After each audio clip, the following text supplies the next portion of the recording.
Welcome to Curious Joel, a show about curiosity taking us deeper into the topics of people's passion and interesting conversations. I'm your host, Joel Zergo. Today's guest is Heather Olszewski. Happens to also be the older sister of my wife, December. How are you doing today? I'm doing pretty good. How are you? I'm doing pretty good as well. What would you say your passion is? I would say it is designing and building devices that allow you to see things you would not typically look at. Like a TV?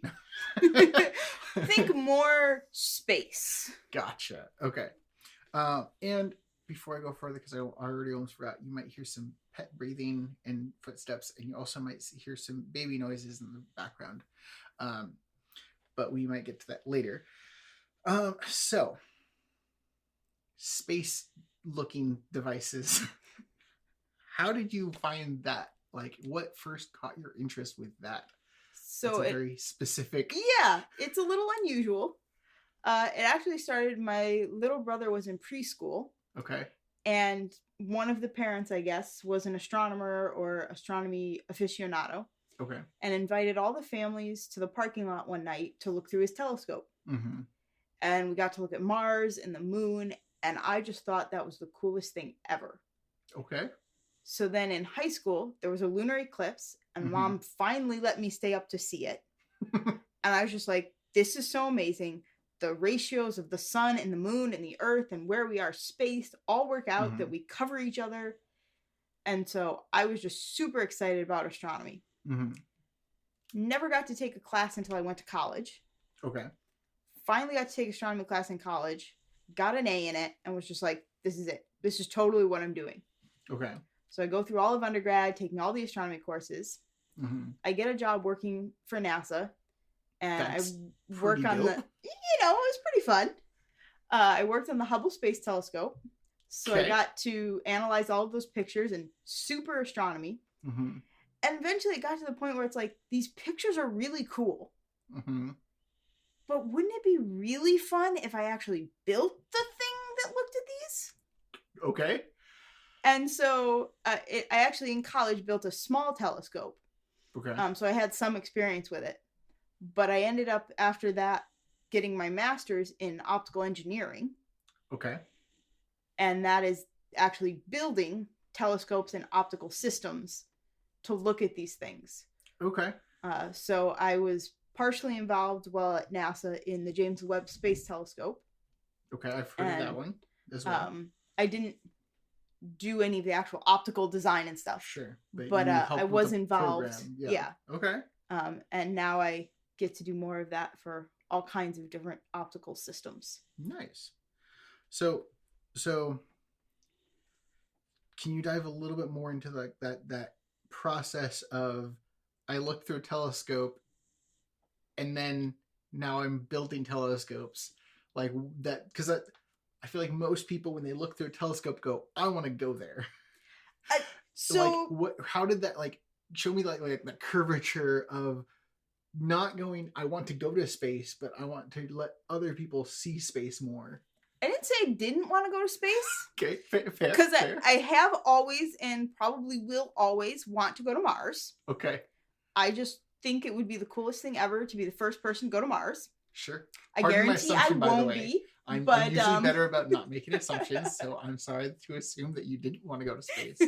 But so I decided many years ago that I was never going to be the first person on Mars. Sure. And my likelihood of actually going to space was pretty small.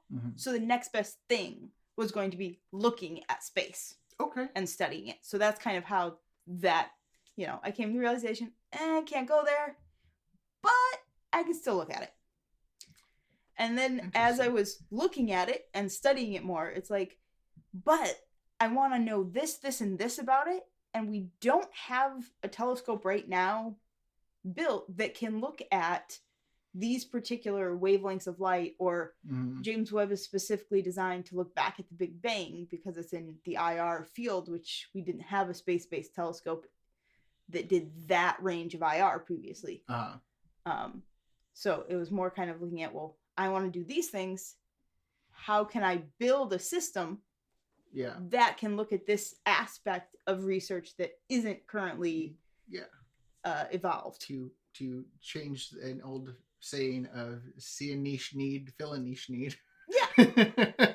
Okay, so you kind of like kind of looked at things realistically, going likelihood of me actually being able to accomplish this thing, probably not. Right. What's more realistic? What's the next closest that I can feel to this thing? Right. All right, let's make it visually as close as I can get to this thing. And, exactly. Okay. All right. So like you went to college. Most people that I know, their college doesn't instantly transfer to NASA. Fair. Like I feel like if you look at the all the careers in the world as these big job charts, and everyone starts at like high school or whatever, and then kind of spreads out. Usually like NASA is like oh yes, I'm a professor at Harvard, or like I am in the NBA, or like that's the final destination, not a stepping point to your next to somewhere job. else. Yeah. Yes. So like college isn't usually it's not usually high school, bubble out college, bubble out NASA, bubble out. Okay, here's what I'm actually doing. So how did you make that jump from college to NASA? So I was applying to graduate programs because I was like, oh, I want to do astronomy. I want to become a professor and, be able to do this research. And it went a lot like my high school ones, that I just didn't really get accepted places. I was a great student, but there was nothing really particularly special that I was like, I wrote 7 papers or did some phenomenal research. Right. So I was talking with my professors about other options besides going to school, because with a bachelor's degree in astronomy, like what else do you do besides go get a master's and PhD and then become a professor? Right. There's not a lot.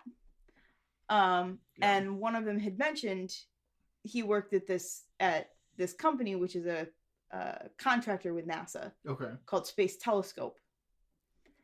So and I'm seeing some wow, my brain just forgot the word. Movies, when you see some foreshadowing, that's the word. Yeah. It's like forecast. Nope, that's not forecasting. Foreshadowing here with the telescope aspect. Yeah. Continue. So he had mentioned that, there was this company that he had worked with. Maybe I should look at some positions there. And I managed to get an interview, and it just worked out well that I ended up working at NASA on a number of projects. I still technically worked for Space Telescope Science Institute. Yeah, but like as a subcontractor with NASA. To some extent, yeah. Okay. Yeah, but I worked on the Hubble Space Telescope and a little on the James Webb. I think most people have heard of the Hubble. Right. But just in case, I like to make sure that I'm bringing things down for whoever's listening. No, I can understand that. What is the Hubble telescope, and why is it such a big thing? So the Hubble telescope is the first space telescope that NASA put up. It is a low Earth orbit telescope. It's about 1 meter in diameter, I believe. Okay. So by today's standards, it's a relatively small telescope. For the time, it was quite large, especially to be in space. In the first, yes, first telescope. So yeah. It has been in space for over 30 years now, functioning well. Really? Yes. I did not realize. Yep. A few years ago, 2020, I believe, or thereabouts, was the 30th year. Wow. Yeah. It's a while. I did not realize it's been around that long. Yeah. All right. It's done a lot of discoveries. There are thousands of papers every year written about research done from the Hubble. One of the coolest things that the Hubble did that predecessor telescopes, Earthbound based telescopes, is that it's open to the public. So anyone can write a proposal that says, I want to research this, this, and this. I need to take these photos, and it's very extensive. You have to know what you're talking about. Right. It gets reviewed by a panel of astronomers, and they decide who gets the time. And then they take the pictures. And for 6 months to a year, that person gets to do that research. After that allotted time, it's public knowledge. Anybody can go, and there's an archive of Hubble images, and you can do whatever research you want. So there's a lot of like machine learning style or large survey research projects that are coming out of this 30 years worth of data. Yeah, as I say, that's 30 years of photos and pictures and Right. everything that are not that like up until the last like however long, I would guess probably from my limited knowledge of like research stuff, like maybe less, like maximum of like 3 years of things that like might still be under research or something like that, like Oh yeah, there's tons. Yeah, like that are still sealed away because people are still researching on them. That's what I mean, is like, yeah, I'm not exactly sure like, how all of that works. Okay. And the James Webb is a little bit different because that's all public, all right from the get-go. Oh, I don't realize that. Yeah, it works a little bit of a different system, but you still have to do the same proposal process and all of those. But because they don't want just like some random kid going like, I want a picture of the moon. Well, it's mostly just that there's only so much time and so much data. Well, yes, but like if it was really, really like completely totally like, open, yes, anybody can just go and like, I want a picture of the moon. Picture of this. Yeah. Like looking for my aliens. Right. Like, so this is a way to make sure that the time is being used wisely, most efficiently, and efficiently. And because the other thing that they keep an eye out for is, one year somebody says, I want to observe Saturn and I want to look at these things in these wavelengths. 2 years later, somebody else says they want to observe Saturn in these wavelengths. They can tell that second person, say, hey, go look at the first guy's images. Right. I mean, or he has to put in his proposal, I'm aware that these were taken previously. I need them again for these reasons, because he's looking for some time variant or something. Well, I mean, so that would be expected, seeing how like subreddits on Reddit often do a similar thing of like, check to make sure no one else has asked the same exact question before you ask a question, and if you need more information, please let us know that you read the first question first. Yeah, like Reddit's gonna do that. Why not this really expensive telescope? Exactly. Yeah, it would only make sense.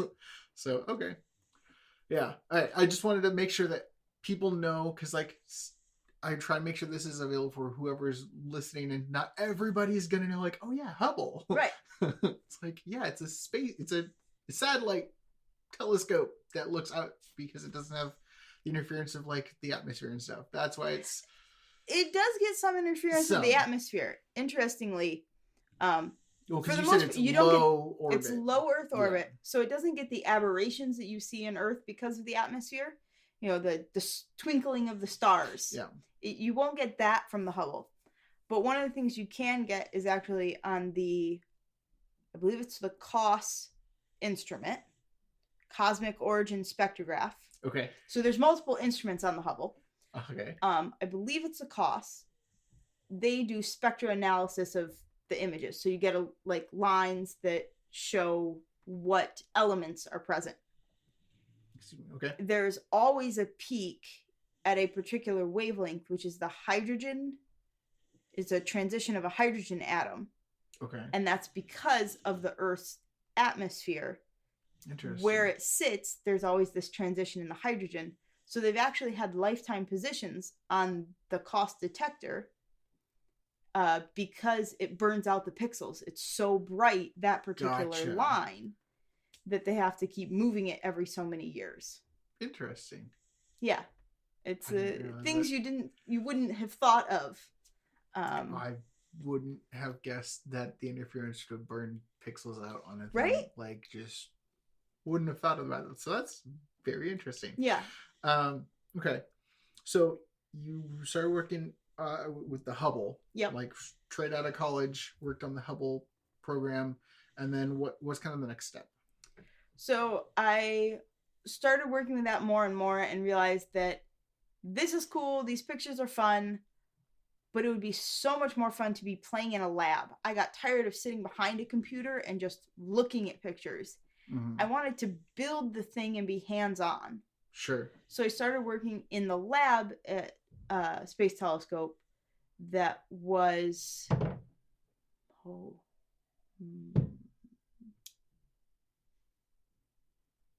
Can't remember the name. Fine. But they were working on the next generation of telescope, where you could move the segmented parts. Okay. Like James Webb, but they were trying to go a little bit further and make a chronograph that did this. A chronograph is a telescope that you block the bright part of the starlight. Uh-huh. So you can't see the star itself, but what you see are any planets reflecting the light of that star. Interesting. Sorry, you said chronograph, and my brain went directly to my job of like paintball guns, because you chronograph paintball guns by speed and stuff like that, and I'm like, they definitely aren't shooting paintball guns out of a telescope. No, but that would be an interesting way to observe. There's my target. Boom. Unique star studying. Shoot paintballs at them. See what happens. You need a rather powerful paintball gun to reach some of those stars. Well, I mean, if you do all the math for the trajectories and stuff, if you're shooting it from space, it's not going to slow down much. Fair, but you have to account for all the interactions with the you other do a bodies. lot of math. It's a lot of math. I mean, yes, but technically speaking, you don't have to have a powerful gun. You just need a lot of math before you shoot the gun. I guess that is fair. But you have to somehow keep the gun stationary because equal and opposite forces. That's true. It'd have to be like counteracted with it. Well, actually, that'd be pretty easy if you expel, assuming you're using CO2 and not compressed air, but either way would work. But like that air shoots out if you shoot out both ways. All right. Technically, you know. So it cancel each other out there. I mean, you take a little math to make sure that the force of shooting the paintball out one side was properly equal accounted to for. That other. I mean, again, more math. Yeah. I mean, if you're gonna put a paintball gun in a satellite, you're gonna have some math involved. So, you know, maybe a little bit. Anyway, that's a fun little thought experiment. What if you put a paintball gun on a satellite? So chronograph is basically blocking out the actual the thing. bright part. Yeah. Well, I mean that's not too dissimilar to like how you can do this with your by yourself as some of this in outdoor ed stuff, like looking directly at a star. Mm-hmm. That star disappears. You know, you your eyes will if you focus on one star, that star disappears and everything else kind of gets brighter. Have you ever done that with your naked eye? No, I've never experienced that. So it's a weird phenomenon. I don't know the science behind it. I just remember doing experiments with it of if you focus directly on one twinkling star in the sky with your naked eye, it starts to fade out and you start noticing everything else, and it's because of the cones and rods in our eyes and stuff. It's interesting. I cannot say that I have experienced that. Interesting. Yeah, I guess I more focus on the constellations when I'm looking. Yeah, and so when you do that, you can see it because you're not looking at one thing. You're looking at an area. But when your eyes focus really narrowly, your eyes actually kind of start losing that. I could understand that to some extent, in that when I use a telescope, if I'm looking for something faint, I actually look off to the side, and then because the rods are the ones that do the black and white. I think so. I forget, honestly. They're more to the side. So when you look off, they could pick up that fainter object easier. Yeah. So you've kind of done it just differently. More technical. Yeah. But yeah, okay. it's a thing. All right. But that's kind of what you're doing with that is you're blocking out the big, quote unquote, big piece of light. Right. So you can kind of see what that else is fainter other things. Yeah. That's really smart. Or a smart way to do things. That's cool. Okay. Sorry, I'm like, okay, where were we? Okay, back to whatever we're talking about, the chronograph. Yeah, so I started working on that and got to be in the lab more and was absolutely loving it. And a position opened up. Unfortunately, they felt I was not qualified for it because my degree was in astronomy and it was only a bachelor's degree. Okay. So at that point, I looked at going to school for a master's degree in optical engineering. Okay. To build and design these things. So I started taking classes, realized this is way more fun. A lot more math involved. Sure. But so much more fun. And so I started looking for jobs that actually let me focus on building and doing things with these telescopes. And then that's how I ended up leaving NASA, because they just didn't have opportunities for that particular thing NASA's not, with my level of... Right. NASA's not just throwing out telescopes all the time. Right. NASA is a wonderful institute, and it does a lot of the science. Right. If they want a telescope built, such as the James Webb or the Hubble, they contract that out. So the Hubble was actually built by PerkinElmer. Okay. Here in Connecticut. Okay. And it's actually was my company that I work for now. Was bought out, yada yada. It was in that building that we built the Hubble. Okay.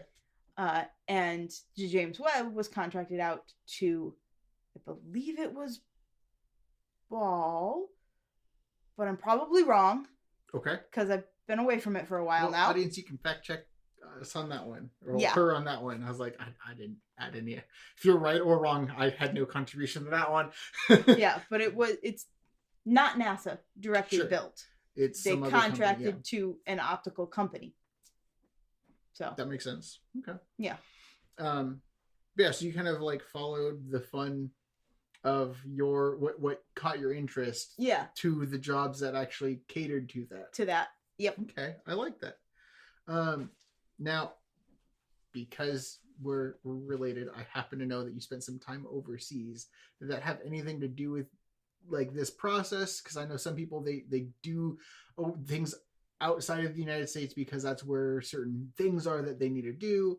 And I'm just wondering if that had anything to do with your passion and your journey. Yeah. So my initial time outside of the U.S. In Ecuador, I don't know, had a huge impact on my astronomy career and such. It's had a huge impact on me personally, and you know how I've developed and grown, and definitely improved my confidence level.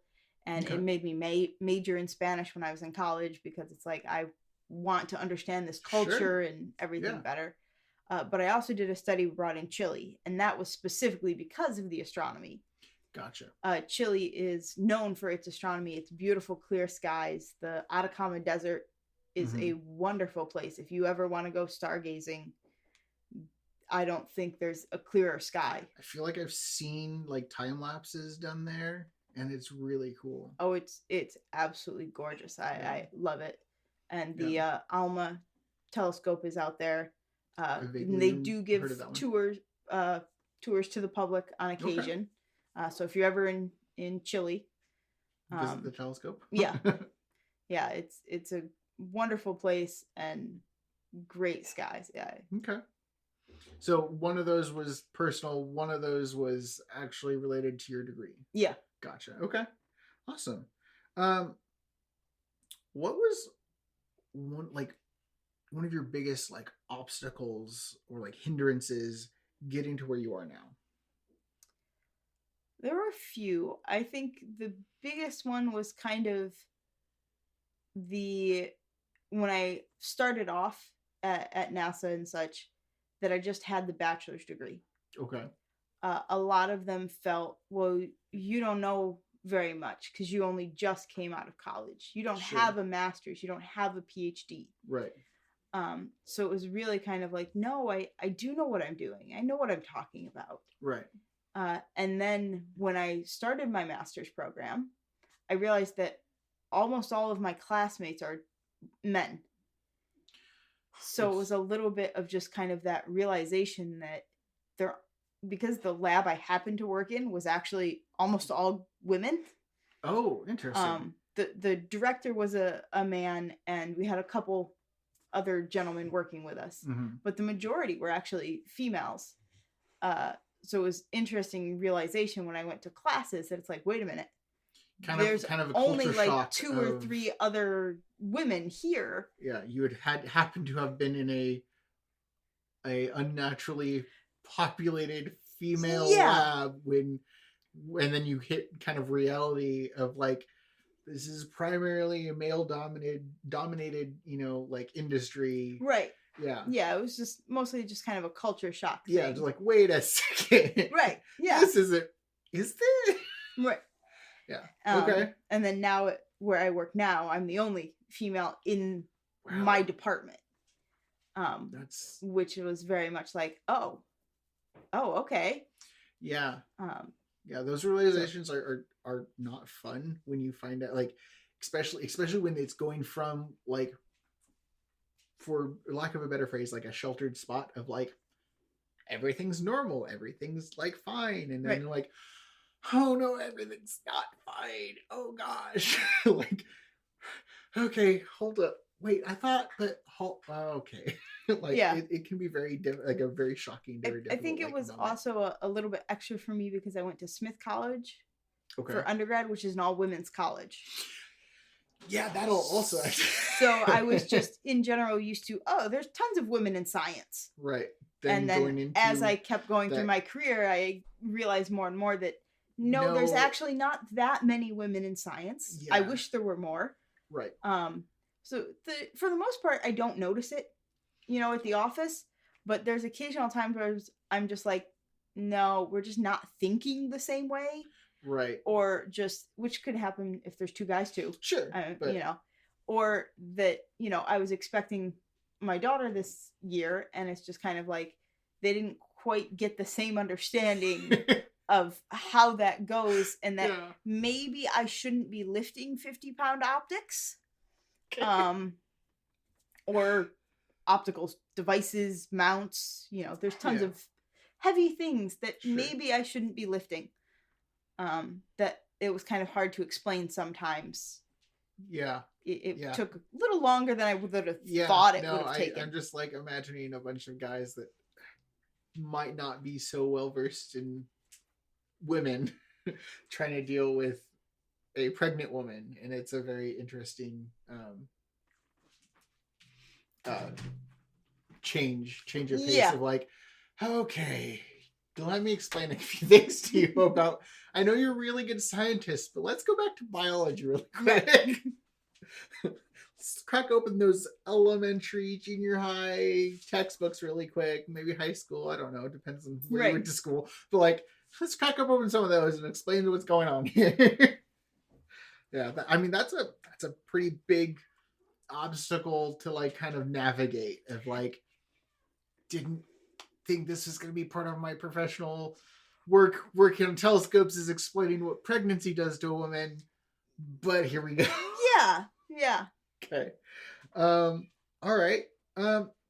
So speaking of obstacles, if you were to kind of like flip it around a little bit, because like obstacles can be something that stops somebody completely. Oh yeah. But what drives your passion to maneuver these obstacles? Like what is your driving force behind these things? Probably just that I want to know. I want to see, what can I do? Okay. Am I capable of doing this thing? Or, this is something that nobody's done before. Can it be done? Sure. I think it could be. I think if I do this or that, I could maneuver around this particular task or this, I want to see something that's a micron in diameter.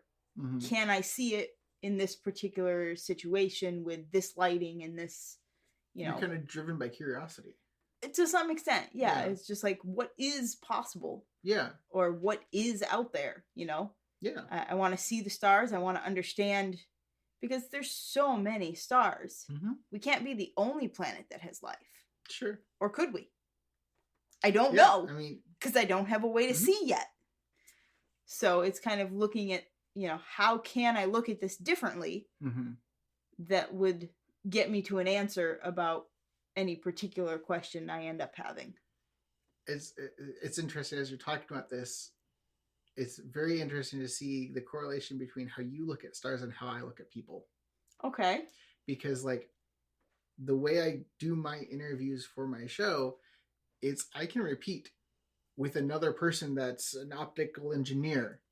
Why? Well, because each person that is in any driven, like passion driven area is going to have different reasonings, different thought processes, different drives, different hardships, and everything is different in each person. And I want to know, like, okay, like what makes everyone do everything? Oh yeah. Like, why do people do the things they do? Why are they like, some of these people are going through really rough times, because what this is made what they're them doing. decide Like, they wanted. okay, like why though? And like, okay, what can we do to like help people with their passion? You know, like that's one of the things that like one of the last questions that you ask is like, would you want to tell everybody in the world all at once to help you in your career, like in your industry, or your whatever, field, what like, it is that like you're what going is everyone for. like? Can you just not ask us that? Or like, can you not just assume the like those things? And like the way you look at the stars, and I'm like, you're talking about like all these different things and questions. I'm like, this is how I look at the billions and billions of people on this planet. Like, I want to know what makes every single one of them different, what makes them do what they do. And you're sitting there like, I want to know about all these planets and what makes them the planets that they are. And I'm like, I get that. So that's just a really interesting correlation my brain was making as you're talking about this. I'm like, change space and stars to people and Earth, and that's pretty much the same. It is an interesting idea just how much any given field is similar to any other, just your based watch on is very, very much wanting to inform us on what's going on right now. Yes, I'm learning. I might be good at building things. I'm not so good at using fancy technology. It's fine. It's fine. I just want to address it because it's the second time we watch. It's like, by the way, this is really important for you to know right now. Yeah. Anyway, yeah. But no, it's interesting seeing the kind of correlation that happens. We can ask the same question in various different fields, but it still serves a very important purpose. Well, and that's one of the reasons why, like, one of my favorite questions in the world is why. Because why is a very poignant question that you can ask, and then you can ask again, and then you can ask one more time, and then again, and you can still, like, for me, why is almost always the most, like, the deepest question you can ask. Because like, you know, why is a question that goes, okay, what's the reason behind it? What caused it? It's a causality question. And causality means you're going back and back and back. Right. Now, sometimes people ask that question, they take it like sideways or diagonally, and like, okay, sure. I mean, that's for you, that's the why. Then okay, and you can still ask the same questions. You can still eventually, like, maze-like navigate get to the into point. that. Yeah. And like, it's a very, but like, you ask that in any industry, there's very, very few industries that's not a good question. That doesn't work. Yeah. But like most industries, if you ask why, like scientists, that's how we get down to the atom bomb is why. Sometimes it's a where does it come from, but like still a why. Like, why is it here? Well, it came from over there, you know, like it's just a very good question. And like that question drives so many industries. Like, why does this happen? Oh yeah. Why do we happen? Why did you say the thing you said? Like, it's just, why does this matter here? Yeah, exactly. It's the multi-tool of questions in my book. And I could see that. Switch between the basic questions sometimes because there's why, and then there's, well, I forgot the other one that I go to, that because again, usually it's the why. But yeah. Anyway, enough about questions that aren't even being asked. So, in your opinion, what would you say the top 3 skills you needed for being an optical engineer? Physics. You need to have an understanding of the physical world and principles of motion, electromagnetic fields. That's basically what light is. Yeah. Is an E&M field. So you better understand E&M pretty well. Yeah. Everyone's like, no, that's an EMP. Nope, that's a pulse of. Yeah. Sorry. When you're a sci-fi nerd, you don't usually get the EM without the others. P. You don't usually have the P left off. It's always an EMP. There's never just electromagnetic field. It's always the pulse. So sorry, my brain's like, no, that's right. Not that one. That's a thing that is. You don't need the P for it to be a thing. Anyway, sorry. Yeah, so I'd say that's probably the biggest thing is having that understanding. The next one would be how light and matter interact. So, you know, we make mirrors out of glass because it reflects well. Yeah. But if you coat that mirror in aluminum, it actually reflects better. Yeah. And so understanding that kind of idea and the materials behind it and how that works. Okay. And I think the third one would just be a curiosity to not just there are some optical engineers who you just build the same thing every day. You know, they're the ones who build the binoculars that most people can buy off the shelf, or the telescopes that most kids get to use in schools and such. And we need those. Don't get me wrong. Yeah. But in my opinion, knowing the kind of the what's next and how do I look at this and because I always want to build bigger, or maybe I want to build smaller, and, you know, be able to get that lens down to the size of a contact, so you can have that immersive reality. Sure. But be super tiny, not the big VR glasses we currently have. And so it's interesting since you're talking about like the extent that, like, you know, like I feel like a lot of people, if you just say optical engineer, they're like, you make glasses or something? I don't know. Like, it's like, well, yes, but optical engineer can go a long way. And like, like, okay, but like, I don't care about the Hubble telescopes. Like, yeah, but what about VR? It's like, okay, now you have my interest. Yeah, you know? So optics is surprisingly in just about every aspect of your life. Yeah. From your glasses and contact lenses to your TV actually involves a lot of optics and displays. Yeah. So it's a lot involved around that people don't realize how much it's out there. Yeah, and like, and you were talking about, like, we were talking about the cutting edge, and like that cutting edge, like we actually had a conversation earlier this week about like just the VR and how VR is getting very slim and like cutting down on things. And like I was just watching a video on this guy reviewing this. It's a computer-based VR headset, so it has to plug into your computer, but like it's only like 1.5 inches thick, I think. Nice. Like, but I mean, they are able to do that because they customize everything to you. Like you get a scan, you get a 3D scan of your face, and you send in your prescription. So it's your prescription. It's your lenses. Device. Yeah, no one else. You don't get to share this device with anybody else. Everyone else is going like, "What is your eyesight, dude?" Like, it's your device. It's molded to your face, but like they don't have to have those like depth changes that some others do, and like but like they're cutting down. So you can cut out of some things and make it. So you're not having to customize it. Like you don't have to take those things and like, okay, where's my my setting? Exactly. Versus... It's just I'm putting on my things. Right. They're gonna go on my face. You know, you pay a premium for those. I think it's like $1,200 or something like that for these just things that only you can wear. Right. But it's like, it gives you this immersive experience that like, you don't have to worry about anything else. It's not just front heavy, so you're not like trying to like, lift a barrel with your face. But like all these things are getting, you know, more cutting edge. And like I know that optics has been a thing for a very long time, because like I think I mentioned this on before, but like I think like 10 years ago I saw this patent of a future patent that Sony is working on for contact lens movie screen. Like they had this patent out. They have this thing of like it's designed to connect like Bluetooth with something, but like you put your like special headphones in and you have a full screen of, and it's an augmented reality glasses actually. So you can like turn them on and off, so you can have you can see through, you can see everything. You can just wear them every day, and then you want to go on your video call or you want to watch your, you know, whatever movie, you can just do that. Ta-da! I have them in there. And like Sony is a big company that does a lot of like cutting edge technology. I mean, the PlayStation is one of those things like, despite definitely what it feels like sometimes, the computer, like the power that goes into those things is immense.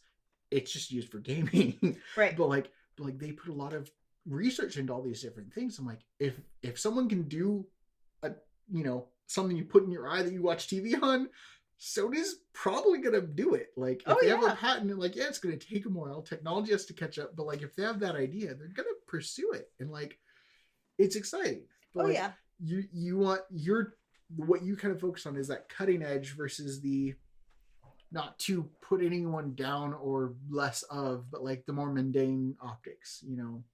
Yeah, it's commercials or high productivity, not necessarily low quality.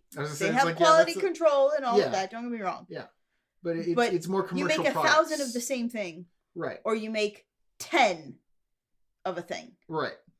And you know, I'm a little more towards the 10 and optimizing this thing. You can think of it as industrial because like yeah, you're more on the industrial versus commercial. Like I think you're right about that. Like, you know, I can go out and buy a $130 telescope at Target. Right. Or I can build you one for a couple million. Right, exactly. So which do you want to pay? I'm not going to Target to do that, you know, but like it's commercial versus industrial. Yeah. Like, yes, technically speaking, as a citizen, I can commission, you know, whatever you want. You know, a land like giant, huge telescope. Go for it. It works. We'll build it for you if you pay us. Yeah, but it's not something. It's not at that point. It's not considered commercial. Right. Like I can get a industrial kitchen. Build. I can get an industrial dishwasher. It's going to cost more. Right. But I can get it. But yeah, it's cost. The cost difference is intense. But yeah. You're more on the industrial side of that. Of like, what can we do? What are we like? What's the next big project? Right. You know, and those are the ones that are sort of like, no one's sitting there going like, have you seen my Johnson & Johnson telescope? It's like, yeah, it was on the news. No, but the Hubble's on the news, you know, the James, my brain's blanking. Webb. Thank you, Webb. I was like, James something. James Webb telescopes talked about, like, these are telescopes that are talked about. Yes. You know, not the ones that are like, well, I have one. I named it Bob. Yeah. But I mean, okay. Well, it's also beyond just the kind of telescope thing. Mm-hmm. There's also medical devices that you need optics to build. Sure. In my PhD courses, we actually had people come and discuss some devices they have that they're working on where you could put it through your like coronary artery and it will tell you the amount of plaque and whether it's the good kind of plaque or the bad kind of plaque and can give a prediction of whether you'll have a heart attack or not. Okay, yeah. Sorry, my brain was like booting. Different topic. Hold on. What are you talking about? Going? Yeah. Okay. Yeah. Yeah. So they have, you know, I was saying you can make them big or you can make them super small. Right. And so it's another kind of more of a custom type build, but also commercial because every hospital is going to want one of these at some point type of idea. Yeah. And it's really cool to see, you know, it's just a little camera on a, you know, scope thing and, you know, takes a long time to build. They did a lot of testing. It was really cool we had a guest lecturer come and they explained a lot to us about how they did the testing of this and such. Mm-hmm. And it was very interesting to see that aspect because I'm not in the medical field. Sure. But so like seeing something what that's I can different. Right. You know, I still could understand what he'd done and why he built it and why he used the lenses and material he used. Because I have that optics. It's the same science, just used on a different scale and for different purposes. Right. You know? Yeah. And it's interesting to always see that kind of side of things. Yeah. Yeah, I can do math, but the math I do is different than the math you do. And it's still interesting to see that. Entirely. I mean, there are those people, so don't get me, I am those people. I wasn't joking. I'm those people that are like, do I have to do math? Or you just think that it's necessary? I mean, I'm used to being surrounded by STEM people, so you know, sure, I get you got to get used to my. That's fine. But yeah, but like it's different, but it's still the same. Like you know, like it's used differently, but like I mean, that's how my brain works in like correlation of like I can understand the principles you're talking about, and I can be like, okay, I can understand it. I don't know what makes. I'm not going to go build a telescope. No, and I'm not going to be able to tell you the difference between these two stars that look the same and they're classified the same. Like, it's not a white dwarf. It's Why not? It's a yellow one and a yellow one. They're the same to me. Like, I'm not going to have those, but like, I can understand like when I correlate it to what I know, I can be like, okay, I can understand why you'd want to know the difference between them and what A and B. Right, yeah. So like I can make that correlation. So like especially once you in the field, it's really easy to make that correlation going like, okay, I don't know the specifics of like why they did that specifically, but I understand the general like they needed a convex versus a converse or like concave. Concave, thank you. My brain's like, that's a shoe. You know, I don't always say smart things. But yeah, concave versus convex or like, you know, a flat and then like the combinations and stuff like that. You can understand why those decisions are made. You might not like, wait, but that degree, that doesn't make like, Right. you know, but you can get the general picture and like, you can be like, wow, this is the industry that I'm helping with Right. in general. Yep. Yeah. I mean, that's really cool. So those are, that would just remind you, that was answering the 3 skills you need. Yes. Going off of that question, I wanted to ask 2 different questions. One is, Okay. what's a skill that you were surprised you needed or that you didn't realize you needed and had to build? I guess I was really surprised at what it takes to actually like move and build an optic. Okay. I don't actually go down to the floor and grind and polish these optics. Sure. We have skilled technicians who actually do that work, but I didn't realize just how much goes into doing that. Oh yeah. You have to, you start with a flat optic and then you have to go and you polish in, typically we do an A-sphere, which is a different part of a conic, a cone. Okay. That you can slice in the different ways. So you have what are they called? Hyperbola and parabola and those different. We call them A-spheres when they're not a sphere. Gotcha. Okay. There you go. Sorry. It's like a sphere. A's are not spheres. Yeah. Joel, you can figure this one out. Try. King Coder. Okay, gotcha. So, it takes a lot to polish that in, and then you go look at the optic. And then you're like, okay, this point is high and that point's low, and then I got to go back to the machines and I got to polish it again because you want a smooth optic. Yeah. And I did not realize just how much goes into that, and then how much it takes to move it from point A to point B. Yeah. Well, and dealing with very delicate and also things and like physically, like we start say with a 10-inch optic. But by the time it's actually finished, we start with a 10-inch piece of glass. Yeah. By the time it's finished, it's actually only 6 inches. Because we had to do this and that and the other thing to it. And lots gets ground and cut away. Right. And it starts off, say, 50 pounds. And I got to be able to lift 50 pounds to get it onto the test machine. But by the time it finishes, it's 5 pounds. Right. That's probably a little bit extreme on my numbers. Sure, but it gives you an idea. Yeah. And I with my ADHD, I learn a lot of random things, and one of the things I watch is people that'll polish like gems to dice for D&D. Okay. Yep. And it's like watching them take this brick. It's like I understand like there's a lot that comes off of it to make a specific perfect shape. Yeah. Because like I mean, when you get to people that are making dice out of gems, they're very particular. Like each triangle on that D20 needs to be exact to make that 20-sided die a 20-sided die and not a lopsided 20-sided die. Right. It's that like, always lands on a 2. Right. Like it'll roll weird if you don't polish it and like cut each number out specifically. And if you mess up, like I've watched them, like they have an off balanced weight. Right. And so but like the amount of precision that goes into that, and like and knowing what goes into optics, like glasses and all that stuff, like if you have a defect in that, like it's going to propagate. Right. There's going to be an effect. If you have a burr on a die, it's not going to kill anybody in real life. It might kill your character in the game, but it's not going to kill anybody in real life. But like with optics, there are some things that like, depending on what it is, it could actually have a real life and a life effect on somebody. If they can't see properly, there's things that can happen, Right. So every time we build something, there's a spec that the customer provides to us. Right. Or we suggest to the customer that it be made to a certain level. Right. And that level depends on what you're looking for. Mm-hmm. If you need to look for something on a nanometer scale, well, our optic needs to be better than half of a nanometer, because you have to have, if you want to see 1 nanometer, you need to be better than that, plus the errors that you're going to incur from visual observations. Right. So you have to make it to a certain level below that. And it's interesting just how much better you actually have to make it, because there's so many errors that you have to account for, particularly in an optical system.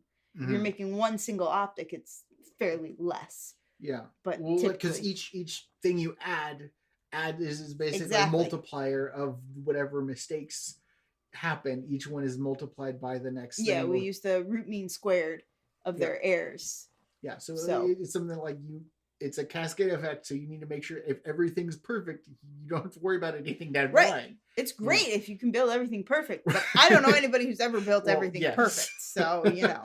But like, if the first thing's perfect, you don't have to worry about that carrying over. Right. But since what I was going to get to is like, but since you can't, you have to account for that ahead of time, make it beyond that, so that even if there, And then when there so is the a next optic. yeah, so Yes. the effect doesn't at the end of like, wow, there's scratches here. I see scratches.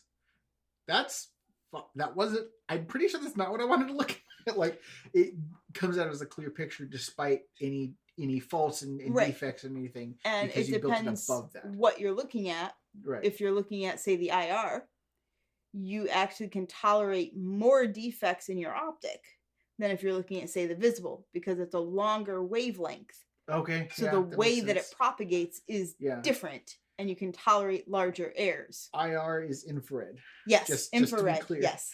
I worked with IR laser guns, or like laser tag guns. Yep. And people would be like, what do you like? Isn't like augmented something? Like, nope, that's AR. Yeah. IR is infrared. So I just want to clear that up really quick. Yeah. Basically, it's what you see if you put on night vision goggles. True night vision goggles. Or heat lens.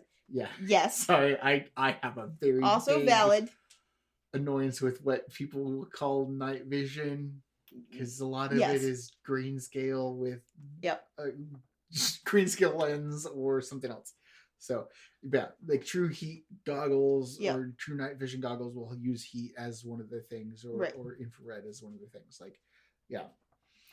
Okay. So like the infrared spectrum is less sensitive because you said it's a higher wavelength.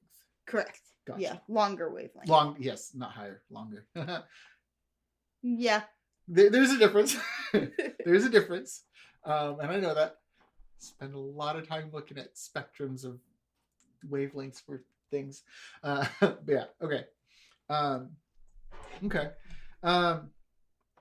So like just the physical side of things was an unexpected skill. Yeah. Just like, okay, I didn't know I needed to move this. From your side, it was just like, I just all... put in a number and I get the thing. Right. I need this. Make it. Right, exactly. You kind of like had that like, wait, you have to do stuff? Okay, cool. Right, yeah. Okay. What about, just because I know that almost every industry I've heard someone talk about in my regular life, there's always some skill that somebody's like, yeah, this was like on every test and everything. And then like I sat there and like, when do we use this? When do I actually need to know that? What's a skill that just kind of went unused or just kind of largely kind of just sits there that was like, you need this one? So I think that depends on what part of optical engineering you go into. For you. For but you for specifically. Me, yeah. I would say it would have to be all of the like probability and statistics stuff and just that type of information and courses that I had to take. Yeah, it's important, but it's more the propagation and things, which I guess I don't think of as statistics necessarily. And then I was required to take a quantum course. And I don't do anything with quantum. It's just not something I care about at all in my job. So it's like, this is thanks for making me take this. But like that doesn't spark any interest. Sorry, I like, for me personally, mechanics and absolutely not, and stuff like that. All that stuff. I think it sounds really cool, but for you, it's just like, you know what? I'd rather see a thing. Yeah, it's too theoretical for me. Gotcha. That's valid. I mean, that's valid. I like I said, I like it. I've always thought it was an interesting thing to learn about and read about and like see what theories come out of it. But I mean, if you're more like, I mean, you're making things that go to space and you're seeing things and you're looking at things. I figure in that position that makes more sense. Like, I'd rather see a thing than think that maybe there is a thing. Right. Sure. Yep. I mean, that makes sense. Okay. Like I said, it's just something I'm like, every industry has these things like, Oh, yeah. this is you need to know. You this, have and to it's take this. You need to, yeah. And it's but like, when do I use that one? It's like, Right. well, okay, so let me real. You don't actually need this, but we're required to, hey, don't worry about it. right. Yeah. No, Yeah. there's definitely that. Yes. Yeah. Okay. So these two questions are, well, I guess 4 questions, 2-part, whatever, are similar but different. Mm-hmm. And I'll tell you all 4 of them and then let you kind of sort through them as you wish. Okay. So the first 2-parter is, what is the hardest and the easiest part of your job? And then the other part is, what's your favorite and least favorite? Because those are not necessarily the same. Fair. There's lots of industries where the easiest part isn't your favorite part. Yes. The easiest part's the boring part. Oh, yes. And just because it's the hardest part doesn't mean it's not your favorite, So those are the questions. Have at them as you will. So I'd say the hardest part of my job is the stupid paperwork. And that's also the part of the job I hate the most is the stupid paperwork. Sure. That's a valid overlap. There's a lot of red tape, a lot of stuff you got to fill out. Mm-hmm. I want to measure on this device. Well, why do you want to measure on that device? When do you need that device? Got to fill out all of this paperwork just to use said device to measure. Now, the paperwork is necessary because I need it to prove that my optic meets the required specifications that it can measure said, nanometer that it's required to measure. Right. So I understand that doesn't make it any more fun. No. It is a pain. Mm-hmm. And, it always has to be on the correct letterhead and the correct format and has all the right information. And then you work with a particular customer that says, no, I don't want it like that. I want it like this. Okay. Thank you. Great. Yes. Wonderful. Thank you for making my life so much easier with that. Yeah. So in that instance, the hardest part of my job and the most hated part of my job is paperwork. Sure. The easiest part of my job is probably just measuring the optics. Okay. But it's also really hard in some ways. Okay. Explain. Because once you know how you're going to measure it, okay, it's a repetitive, very easy process. I love to train people to do it. Because you can really gain an understanding of what you're doing and what the optic is and how it works. Mm-hmm. The hard part is the initial coming up with the test. How to measure. Right. Because we are making, if you make a sphere, okay, a sphere is very bad. You can't really test a sphere. If you make a parabola, a perfect parabola, it's very easy to test. You just put a thing at focus, the focus is matched, they propagate out, everybody's happy. Sure. We don't make perfect parabolas. We make parabolas that have this other shape to them. So you have to test it in this other manner, or you have to expect to see some aberration in the optic. Interesting. So you have to think about, well, I can't put this directly at focus. So how do I put this in the system to account for this aberration or that aberration? So the design of the parameters of the test and the subject of the parameters and subject of test to make sure that the results are matched up to what you need it to do is the hard part. And so it's a very steep incline of hard and then really easy. Right. Yeah. Once you have it figured out, then it's really easy, and I love training people on it and understanding. Yeah. Okay. But I think it's one of my favorite parts of the job is designing that test. Okay. And understanding it, and then training the people to do the test and explain to them, well, we do it this way because of these different aspects of the system or something. I like the overlap of the hard and least favorite, and then the TP similarities. Yeah. My favorite part is the difficult part that leads to the easiest part. Right. I like that. Okay. Wow, actually, I was like, the next question is, let's talk about the Hubble telescope. We did that pretty in depth, actually. I wanted to talk about something a story that you mentioned in our pre-interview. I questions that hey guys, if you want to hear the rest of those, you can go to patreon.com/CuriousJoel and listen to that whole thing. But there was one question that I wanted to ask, and it was kind of talking about, well, I forget the actual question specifically. I think it was nope. No. Hold on. I can figure this out. No, I can't. I'm not going to waste time on that. Activity. Yeah. Or event. Your favorite event to go to. Yeah. So it's like, what's your favorite like special event to go to? Go ahead and answer that as well, not exactly how, but like repeat kind of what you told me. So I would say probably my special event kind of thing I love is the astronomy nights that we host. Mm-hmm. I hosted in college, and then my company hosts them on occasion. Mm-hmm. And it's really awesome because we have telescopes. Everybody brings their telescope, or in college we had some set up. Mm-hmm. And it's just so cool when somebody looks through a telescope for the first time. Usually it's kids, but sometimes it's adults who, are bringing said kid who's interested in something. Yeah. And they look through and they're just like, oh my gosh, like that's what that looks like? Yeah. And this, one of the biggest memories I have was in college. This young girl, 12-ish, something, early teens, comes and looks through the telescope and goes, did you put a sticker on here? I'm like, no. Why? What do you see? She's like, well, it looks like a sticker of Saturn like I have on my notebook.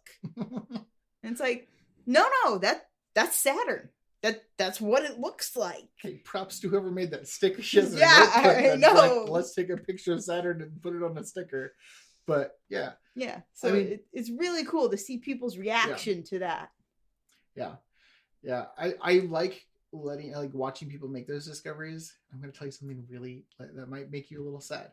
But the only thing I really like looking through a telescope is at the moon. I like looking at the moon's craters and stuff like that. But like, for me, anything else, at least in the telescopes I've been able to use, which like we have a friend that like has these like big white, like taller than I am telescope, like big old thing. Like the things probably that 8 or 12 inch diameter. I couldn't tell you that one. Okay. That's beyond me. Yeah. But like you can see a lot of really cool things. But like to me, I'm like, they don't have enough definition. Like it's like okay. I can go look online and look at a picture of this thing and have a better image of it. Well, that's because of the Hubble.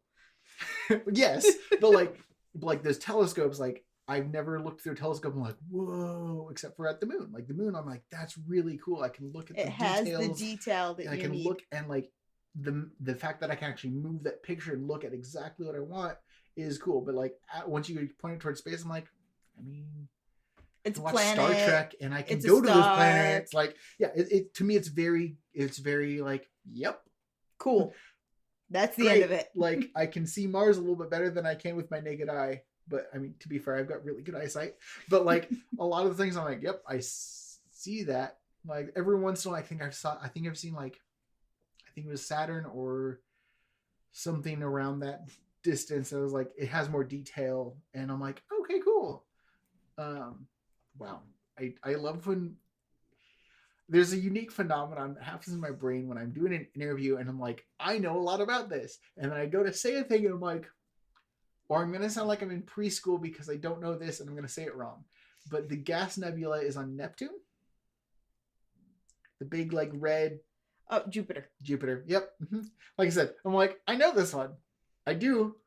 I did this in school. But yeah, but like Jupiter, like seeing that gas nebula, like there's one day that it was clear enough to see it. Like, it was like, that's kind of cool because I can see a little bit better.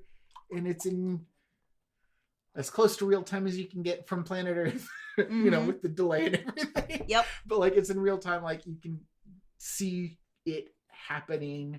There's not much really happening, but you can see it. Like that's the only time that I get a little bit of like, that's kind of cool. But like everything else is like, it's stars. That I Great. Can see better. Now I can see two of them instead of one of them. Right. Like, and it's like, and now I could go on my computer and actually look at this, and then I could see the colors, or maybe, or like I have an app on my phone that shows me where everything is in the rotation and something like. So for me, it's not, but like I still like, again, outdoor education. We had times where you watch these kids like have those moments. It's really cool to watch them for me, it's kind of like, meh. Right. But anyway. Everybody has their thing. Yeah. And I was like, it's just one of those, like, there's times where I feel like an alien on this planet where I'm like, I should feel more excited about this. But anyway, like I said, that discovery moment is really cool. And that can go a long way in helping you be like, oh yeah, this is why I'm in this. Right. And I think it's, for me, it's really cool to see that, especially in the younger kids and stuff. Yeah. And see that kind of, because when I was in college and we did it, every month, you'd get some of the same kids every time, and they'd be like, what do I get to look at this time that I didn't get to see last time? That enthusiasm, and, like, it bleeds over. It bleeds over definitely. to other people. Like, and that goes to any industry ever, is like, when you have people that are actually excited about the thing that you're showing them or helping them with, you actually like, right, this is what energy and excitement about this thing feels like, versus like, oh my gosh, it's another piece of glass. I'm looking at it again. It's another piece of glass that looks, like a shape. Yay! Right. It brings a little spark. I've looked at Saturn 1,000 times at this point. It's the same planet it was. Right. But the ring. Nope. The rings didn't change. Nope. The same. Weird how that doesn't change. At least as far as I can see in this telescope. Measurably by my naked eye. Yeah. Well, semi-naked eye, half closed with the telescope. Yeah. However you want to put that. But like, it's like, okay, great. But having those other outside influences that have enthusiasm that kind of can remind you, like, oh yeah, the wonder and excitement of this thing is really, really fun. Right. And some of them, I would love to, if I could go back and be like, where are you now? I mean, did they follow a similar path that I did? They were super passionate, got to see it, and then they, or did they, go off in some other field, Did that spark their imagination in something else? Right. Of like, Well, I mean, that's something that, like, even with my podcast, like, I try and have it be in a format that, like, other people can be like, oh, this is actually something I want, and not be a misleading, like, I want to be an astronaut. You realize it's like 7 years of training, and then you may or may not go on a mission. It's like, well, that's like, I want the only way to get the flight hours necessary to be an astronaut, which is another reason why I decided not to try and go to Mars, is to literally join the military. Now, don't get me wrong. There's nothing wrong with joining the military if that is what you want to do. Right. It's not what I wanted to do. Right. And I didn't want to try and get all of those hours of flight that were going to be required to be an astronaut. Right. But that's the thing, is like, I want people to be able to, like, listen to my podcast, listen to the person coming on and going, like, actually, that sounds funny, even despite all the negatives, all the challenges here that I faced, paperwork, like, all that stuff. Like, they get a real taste of what it's like, a real general idea of it, and then they can be like, okay, you know what, let me see what I can do from here. Right. And like, they can take that next step. And like, it's something that my brain always wonders, like, I do want to know, like, who listened to this and like, I was going to sign up for pottery class, but actually I didn't realize writing was what I wanted, or like, I'm going to be an optical engineer, like, whatever it is. I'm going to go take that class. Right. Yeah. Like, experiment. Who listened to these episodes and were like, I know what I want to be when I grow up. Or like, I know what I want to be now that I am grown up, or whatever. Like, who also an option. And go like, okay, great. This is my next thing. Right. And like, it's like, that wonder also drives me sometimes. Like, I don't know who I'm affecting. I have no clue. I don't know whose life was changed because I decided to interview this person at this time, and they listened to this episode at this time, and we're like, cool. Didn't know that about this thing, like, because like, I know something to go look up. Right. Like, because like, I know that there's plenty of things that plenty of people that I've interviewed, that the thing that they like, the description of their job on paper, on a resume, is not what they do. Right. And that's why, like, I mean, I told you this right before we started, like, when I introduce you, I always ask you what your passion is, because your passion is not necessarily the degree you hold. Right. It's not necessarily the job title you hold. Right. And optical engineer doesn't necessarily, to certain people, doesn't sound like a lot of fun. No. It's like I said, you make glasses. Or I tell somebody I'm an optical engineer, and they're like, what is that? Right. Like, they don't know, like, oh, if you want to be a telescope builder, like, it's not telescope builder. Right. But like, that's the other, like, that's the thing, is like, I want people to understand, like, this is what you do, but that's not what you're passionate about. What are you passionate about? Okay, how do you do that? oh, this is You the can do it title of the this job. way. And Yeah. then like, oh, okay, that I would have never looked for right, that. exactly. Like, because I know like that was similar to what happened with one of the people I interviewed who was a graphic designer. Oh, okay. They signed up for a class and they didn't know what it was, but it sounded kind of fun, and so they did it. And then like, actually, I'm really good at this, you know. But it was accidental. But like, they didn't know what it was. No one told them. They had no idea what it was, and like they almost missed their calling. Yeah, and it's like, yeah, because some of these names are boring. Some of these names don't reflect how cool they are. Some of these names don't reflect what you get to do in your job. And so that's why I don't want to like, I don't try and start them with like, well, this is what I know about them is they do blah, blah, blah, blah, blah, blah, blah, blah, blah, blah. Right. It's like, okay, well, no one wants to listen to that. They got these awards, they did these papers, what have you. Like, the only time I do that is like, I had an award-winning author on my podcast. I'm like, that's cool. I want people to understand like, you can get awards for this and you don't need to be this really super big name on, you know. Right. To be able to do that. Yeah. But if it's not important, if it's not relevant to what they actually are passionate about, I don't want to bring them and like bring them like, well, they have a PhD. This is what you do. Yeah. Like, I want them to get on the passion side of it. The idea of like, what do they get to do? Right. And then find out what the title is later. And then like, oh, cool. You know? Right. But yeah. Now I'm trying to remember where I was. Anyway, I'm going to kind of move on a little bit. Yep. So we mentioned a couple times your baby. So you just had a baby a few months ago. Yep. Kind of how did, like, we talked a little bit briefly about how it affected work a little bit. Can we go into a little bit more of that, like what that looks like, having a baby as an optical engineer in a whole company full of, department full of guys, like, and then kind of move us through that. Yeah. So it was really exciting at first, obviously, you know. She's my first, and you know, and it was really fun to get to tell everybody and the excitement around that. It was interesting, the people at the office who, as I obviously grew, some would give me a side eye and be like, is that, I'm not going to say anything, but I think I don't want to say when's the baby due, if there's no baby due. that horror of old why can't I think of people's names when I call upon them? Brian Regan does a whole bit about like when you're like halfway through saying something and realize you probably shouldn't say it and it comes out really loud and you're like, when's the baby due? But like more that guys go through, like in the front. It was mostly the gentlemen who were like, I'm going to keep walking now. And a lot of the women were like, oh, and got really excited when I told them or confirmed their suspicion. So there was definitely some excitement. Even the guys in the office were excited. But then everybody's like, how long are you out for? When are you leaving? And, you know, I worked right up until she decided to make her arrival, which was very surprising to a lot of people. They're like, wait, you're just going to keep working? I'm like, what else am I supposed to do? I want to save all my time for when she's here for bonding. It's like, I'm not having to feed her or, you know, put her to bed or anything right now. So I'm just going to keep working for now. Right now. Yeah. But like I said before, there were challenges there were some things I probably shouldn't be doing at the office that people didn't fully understand. Yeah.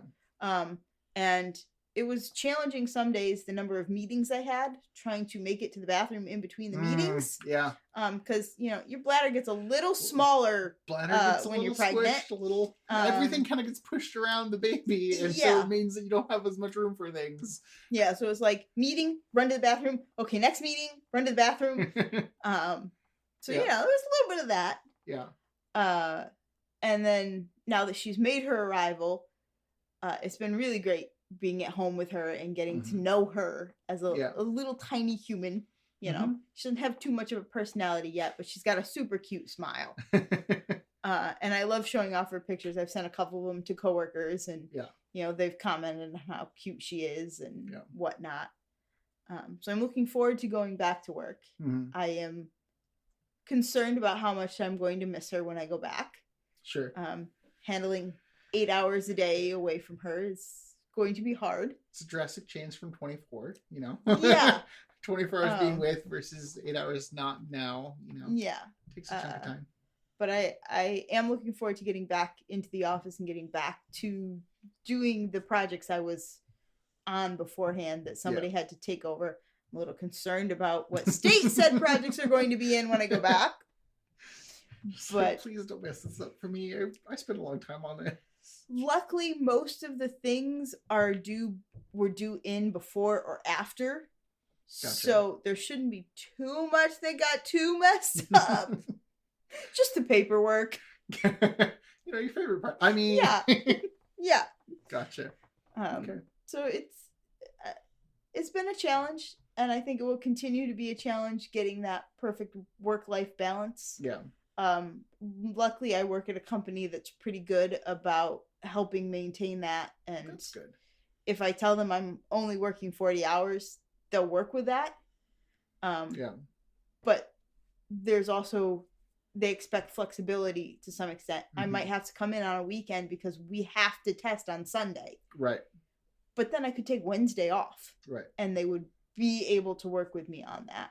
That seems like it's a pretty decent place to work. Like, I mean, reciprocated flexibility is not a terrible thing. Right. Yeah. So they've seemed like they're going to be pretty good with that, and it will be different. It'll be hard, but I mean, it changes a lot. Right. Yeah. Okay. So moving back a little more directly on topic. Yep. What is an assumption people make about your job?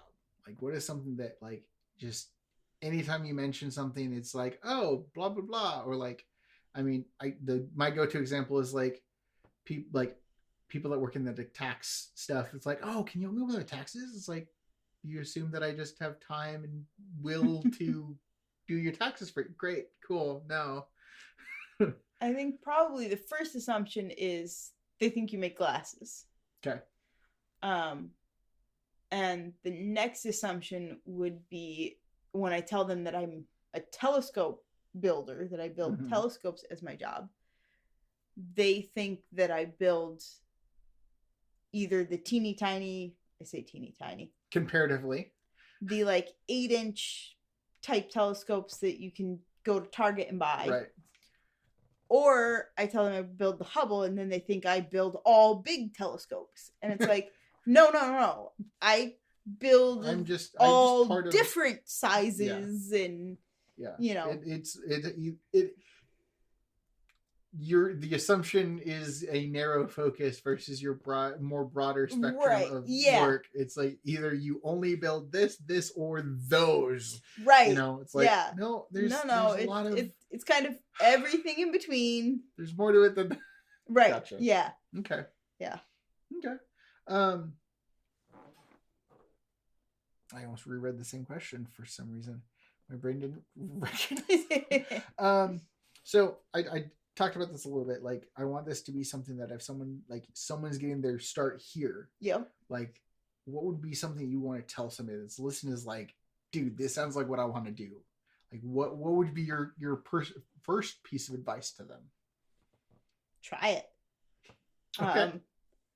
Do your research and try and build yourself a telescope or some other optical system that you think is of interest. Explore classes. Universities often have classes and will oftentimes let locals audit said courses. Okay. So just try and get in there, try and get some experience with it, ask questions. Because I only ended up here because I fell here. It was like astronomy, and then I want to build these things. And it just so happened that I lucked out that there was a lab with an opening. Right. And then I ended up getting the degree and stuff. But you got to try it. It's, it's hard to take that first step. It definitely is.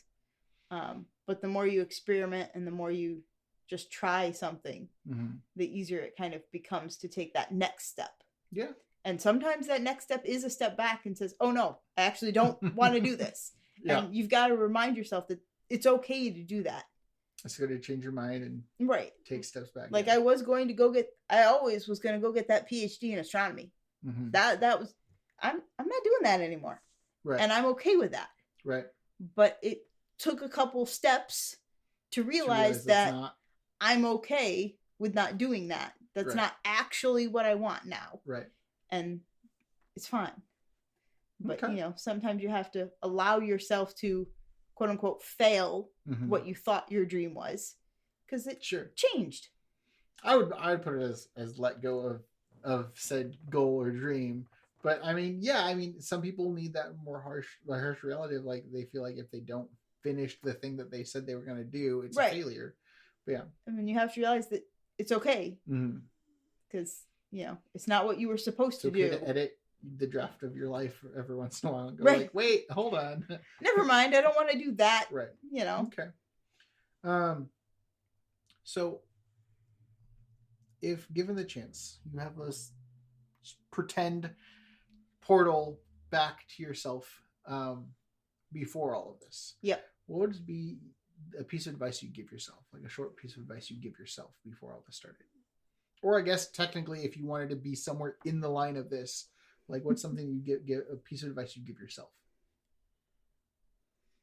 I guess it would be just keep exploring. Don't necessarily second guess. So when I was in college, I initially took an engineering course because Smith has a wonderful engineering program. Okay. And it's an all-women's college, so I feel is a great environment for any female engineers out there. But the first course I took was a biomedical engineering. I am not a biomedical person. Not my field at all. Sure. And so I was just like, never mind. I don't want to be an engineer just from taking one class. Sure. That just happened to be in a very specific engineering. Right. And then here I am now, years later, as an optical engineer. Yeah. Now, Smith does not offer optical engineering, at least at the time. I don't know if that has changed. Sure. So it wouldn't have been something I would have gotten into directly, but I may have gotten there faster if you didn't. If I hadn't write it off immediately. Whole cloth engineering is not a thing. Right. Exactly. Gotcha. Okay. So I would probably go back and tell myself, don't necessarily just, if you think you want to do something, just do it. Just prod a little bit further. Right. Before you take those steps back. Right. And be conscious that you took a course. It was the only one that fit in my schedule, is why I ended up with a biomedical focused one. Gotcha. And it's like, realize that you did a focused thing in something you already knew you didn't want to do. Sure.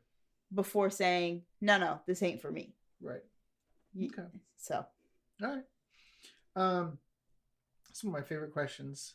It's a thoroughly hypothetical question. Okay. Okay. This is kind of like looking in the future a little bit.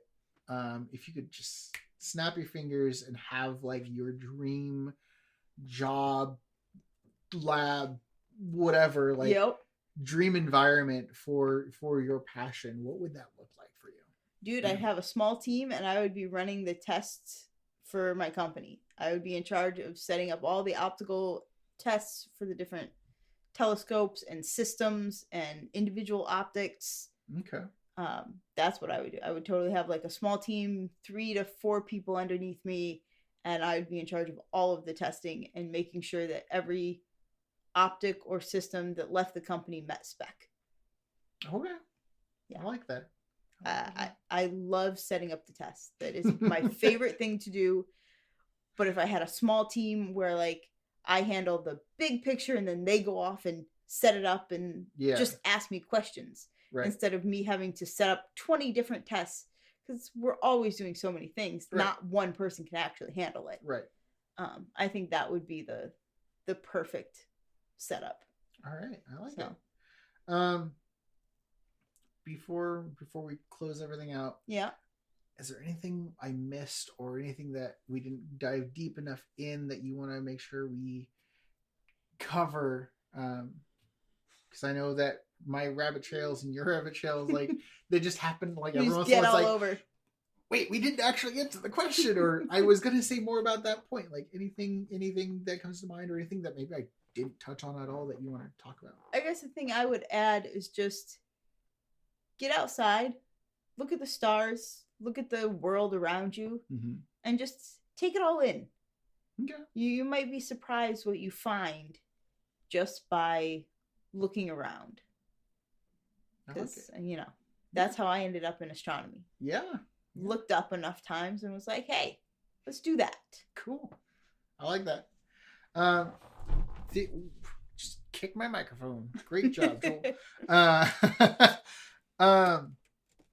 And you didn't want to plug anything? Nope. Just want to say that. Thank you so much for coming on. This has been quite eye-opening. Thanks for having me. Really bad pun, sadly intended. Hey, what else are you going to do? My brain was like, do another pun. You got one for me? No. Great. So we're going with this. Cool. But yeah, thank you. I really do appreciate it. It's a lot of fun learning about all these different things. So thank you. Yeah. As always, actually, I need to switch my script because I've been doing a really bad job of this, guys. I'm sorry. So I mentioned this briefly in the episode. I do have a Patreon now. It is patreon.com/Curious Joel. And on that, you will have access to some premium exclusive episodes that I record. I don't say premium because they're recorded in a car. They're called car conversations or car talk. Car talk is what they're called, not car conversations. But they're just little half an hour episodes you can listen to that you're only going to hear them on Patreon. You'll also get the before the interview questions, the icebreaker questions that sometimes have some interesting stories, sometimes just have some just learn more about the interviewee. But those are all going to be there. And then every once in a while you'll have questions that I ask you guys to help improve the show, and you guys can submit questions that I will be reading on the show. So go over there, see what if you want to support me. That's a great way to support this channel, and you can find all that stuff there. So please check that out. Now onto my regular thing. Big shout out to Milana Dodd. As always, she does amazing graphic design art stuff. My cover art is designed by her. She does amazing stuff. You can check her out at Milana's Design on Instagram or milanadodd.com. All her stuff is there. As well as you can check out my wife's website and Instagram, which is December Noel Photo, and DecemberNoel.com. She's doing a photo a day for this whole year. She's almost at the end of it, but she has some really cool stuff out there, and her website has more stuff if you want to find a really good photographer. That's a great place to look. And the other show that I have been on a few times and has been releasing more stuff is Braden Slen's The Coaster Gnome. You can check out his YouTube channel to find out a whole lot of stuff that you didn't know you needed to know about roller coasters and amusement parks. So go check out all that. He's got a few more episodes of Zero Credits and Counting, which is him taking people on his show that don't know a lot about roller coasters and asking them a lot of questions about roller coasters. So go check that out. As always, you can find me at Curious Joel, Joel Circle on Twitter, Curious Joelcast on Instagram, and you can always email me at curiousjoelcast@gmail.com.